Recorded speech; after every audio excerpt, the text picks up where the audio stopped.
Well, hello there, beautiful. Welcome back to the tea room. It's time for tea with Tamara. And I just wanted to say first, hey, how are you?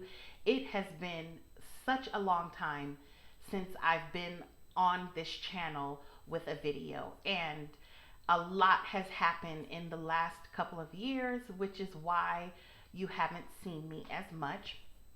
And I'm just going to briefly give you an overview of my last 2 years so that you can understand why it is that I haven't been on here. And I'm not going to go into too much detail because I would have you here all night. But basically, in 2019, well, at the end of 2018, I found out, well, I didn't know yet, but I was pregnant. And then I found out in January of 2019 that we were going to be having our fourth child, and I was beyond excited. I was over the moon excited, and then I was even more excited to find out that we were going to be having a boy because I already had three girls and I've always wanted a boy.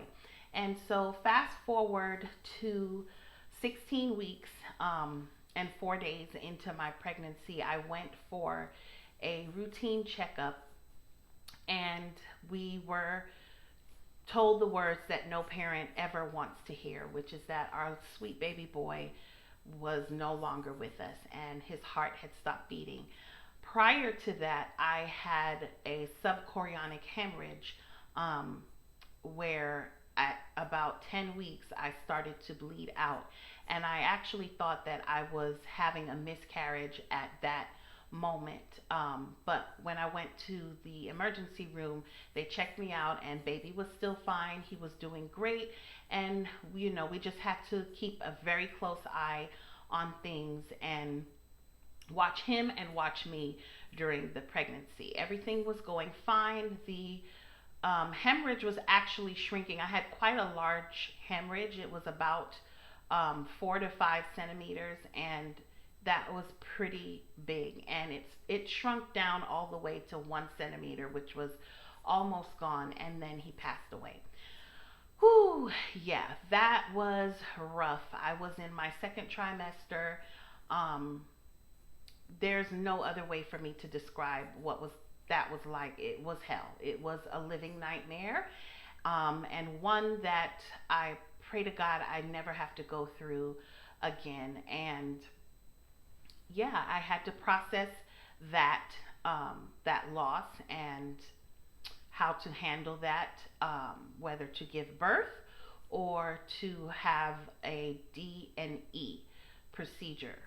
And I didn't want the latter, but I ended up having to go with the latter because I was already hemorrhaging for the past 6 weeks and had been losing blood. And that posed a risk to me. And I didn't want to do that because I wanted to hold my baby. I wanted to kiss him goodbye and all of that stuff. And it just wasn't healthy for me to do it that way. So I ended up having to do the D&E procedure, which was really hard on me. And that kind of spun me. I spiraled into a very deep depression. So that is in a nutshell what the last 2 years have been like for me.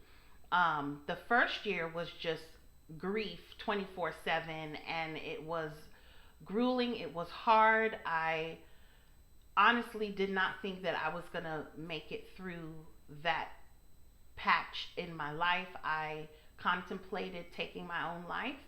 Um, and that scared me, and I realized that I needed to go seek professional help. So I did that, and I got on medication, and I was really on the struggle bus trying to find joy again, trying to find happiness, trying to find peace, while getting my questions answered as to why God would allow me to go through a second trimester loss.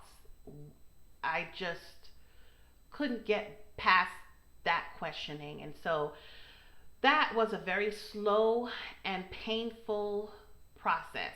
And I am so glad that I was able to make it through.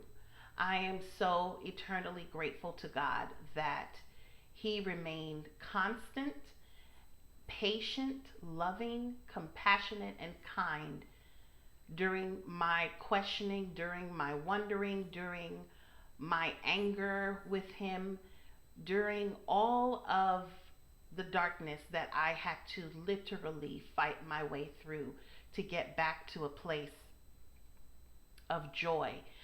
And that took a whole year. And once I got through that portion and I began to see some light at the end of that tunnel, we learned that I was pregnant again. And this was our rainbow baby. And I, I am so glad to say she is here. She made it earthside, and I gave birth to a beautiful baby girl, Noelle, on December 12th, 2020. And I don't even have the words to describe to you the joy that filled our hearts, even at the moment of me taking the pregnancy test and realizing that I was pregnant again, because I honestly didn't think that I would be able to get pregnant again because of my age, as well as because of uh it's never been easy for me to get pregnant. Like, this is gonna be a long video, so you might as well get a snack. Get a snack, get a cup of coffee, get some tea, get something, okay? We're gonna be here a minute. Um, I have always had a hard time getting pregnant. I was not one of those type of women that you could just blow on and I would fall pregnant. That was not me. I went through infertility, unexplained infertility.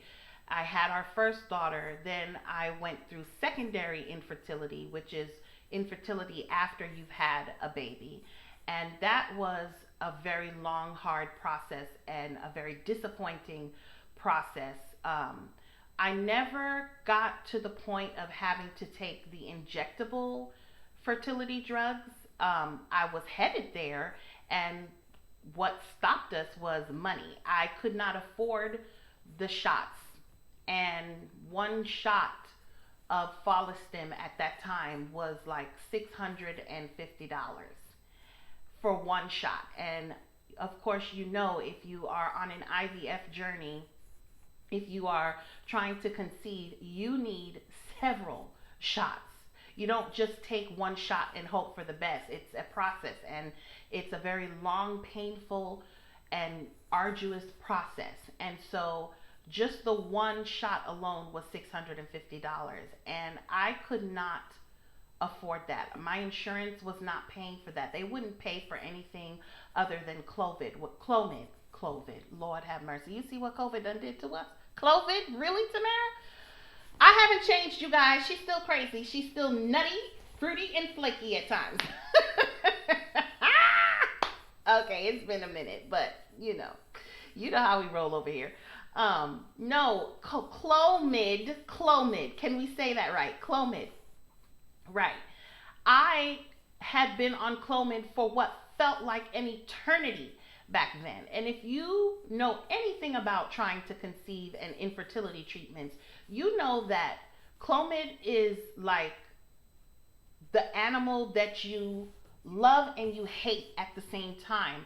You love it because of what it can do for you, if it works for you. You hate it because of what it does to you. The hormone imbalance, the losing your hair, the mood swing, like it just takes you through everything, okay? And I had been on Clomid for too long. I had had too many cycles of Clomid, and yeah, it just wasn't working for me. And so we had to stop treatment. And right when we stopped treatment, I got pregnant with our second daughter. And so that was nothing but God. And then I was content and happy and thought, okay, we're done. I have my two girls. And then my fawderter, Lord have mercy, my third daughter just was a surprise and came on my 30th birthday. Well, she wasn't born on my 30th birthday, but I found out that I was pregnant with her on my 30th birthday. And Oh my gosh, what a blessing that was, because we weren't even trying. And honestly, I didn't think that I could get pregnant on my own. So she just kind of came and busted up my 30th celebration. What would have been my 30th birthday celebration, yeah, that got canceled quickly. And I was happy with my three girls, but I always felt like I wanted to have at least another child. But my husband was kind of on the fence, and I still was kind of on the fence. And at that point, I had gotten to a stage in life where I was very comfortable with the three blessings that I had, and I really didn't feel like going through infertility treatments again because of the probing and the poking and the constant doctor's visits and the constant tests and the dye tests of them shooting the dye through your fallopian tubes, and that's painful, and all of the different things that they have to do to tell you if you're okay, if you're not okay. And in my case, everything came back normal. They could never give me a reason as to why I was having trouble conceiving, and I never got answers, and that was so frustrating for me. And I didn't know if I wanted to go that route again. So basically, I was like, "Well, Lord, if it happens, I would welcome it. But if it doesn't happen, then help me to be okay with that and know that I have my three in my quiver, and my quiver is full, and we're done." Um, and so yeah, I had the three girls for the longest time, and then we moved to California, living life, enjoying life, and went back to college. At the end of my first semester, I started feeling funny, and I was like, "Man, I wonder." And I took a test, and there it was. I was pregnant, and that was our son. And I already told you how that ended. And then in the spring of 20, what was it, 2019, Nicole? Right? March 2020. Spring of 2020, not 2019, 2020. I I knew that I wanted to be pregnant again, especially after having the miscarriage. I needed redemption. I needed not to replace our son, because there's nothing that could ever replace him. But when you lose a child, you kind of want to do over. There's no other correct way for me to say that. You want a do over. You feel like you crave and you need redemption. And for me, it the feeling that I had was, it cannot end this way. I cannot end my fertile years, as a struggle as they were, like this, in death. It cannot end with death for me. And prior to Nathaniel dying, I had already had a series of deaths in my family, starting with my father. And literally, in the space of 6 years of us living in California, I lost my dad, I lost my grandmother, my grandfather, my aunt, and my mother, and now my baby. I was done, you guys. I was done with death. I was done with grief. I was done with mourning. I was just done, period. And if you know about grief and trauma, you know that it's compounding. And literally, my entire family went down like a row of dominoes. I kid you not. It was like every year for the past 6 years, somebody had died. And now my baby died. And I didn't even begin to know where to process all of that. And it to me, it just felt like every time I caught my breath from one death, I was right back at another one. But our son took me out, laid me flat out. And yeah,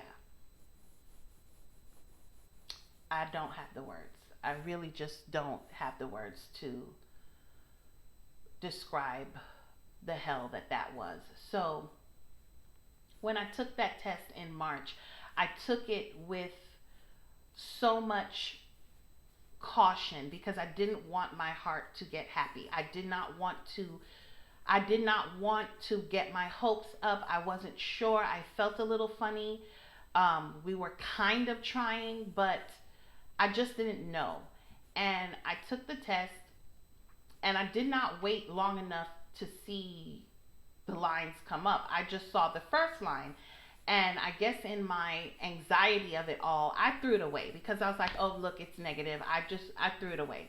And I went to take a shower, and I'm in the shower, and the Lord says to me, girl, go take that out the trash and look again. And I'm like, Lord, it's past the time. You're not supposed to look at the test, past the 3 minute mark, five the most.